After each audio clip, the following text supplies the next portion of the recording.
बातों में, मगर मैं यही कहना चाहूँगा जिस जगह पर हम खड़े हैं वहाँ पर 20-25 फुट जो है मलबा यहाँ इकट्ठा हो गया है। और अभी जिस मार्ग से हम कड़ो होके यहाँ थुनाग पहुँचे ठाकुर साहब की कॉन्स्टिट्यूंसी में, तो जगह जगह मार्ग मुझे लगता है हर दूसरे मोड़ पे भूस्खलन हुआ था, पेड़ आए हुए थे, मलबा आया हुआ था और बुरी तरह से वहाँ पे नुकसान हुआ था।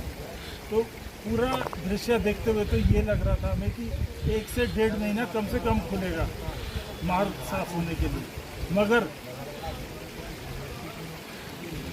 मगर मैं ये कहना चाहता हूँ कि ठाकुर साहब की ये इनका अपना पहुँच है और दिल्ली और शिमला में इन्होंने बात करके और विभिन्न संस्थाएं यहाँ पर आ रही हैं और लोगों की मदद कर रहे हैं।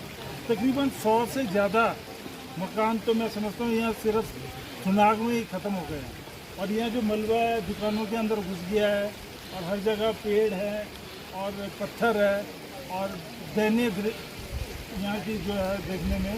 एक तो महिला मुझे बता रहे थे आप हैं 400 पेड़ इनके पक्षियाड़ गांव में बगीचे का चला गया पूरा। तो इसी तरह से जगह जगह पर नुकसान हुआ है।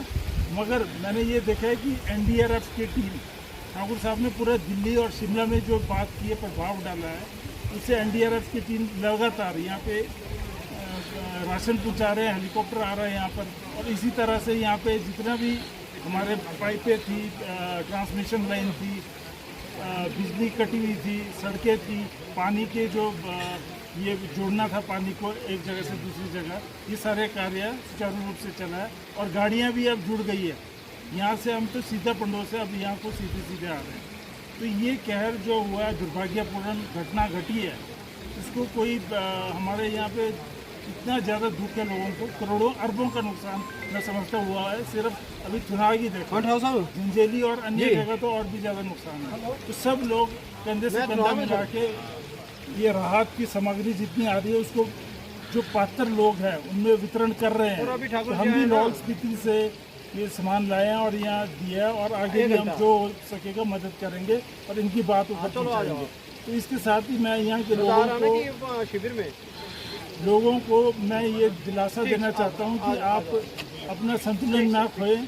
सरकार भी लगी हुई है और केंद्र सरकार खासतौर से, और जयराम ठाकुर जी जो हमारे मजबूत नेता हैं, इनकी सुनवाई हर जगह इन्होंने अपनी बात पहुँचाई है। और इनकी वजह से ही पूरा मैं समझता हूँ पूरे देश से यहाँ पे लोग मदद के लिए आए हैं।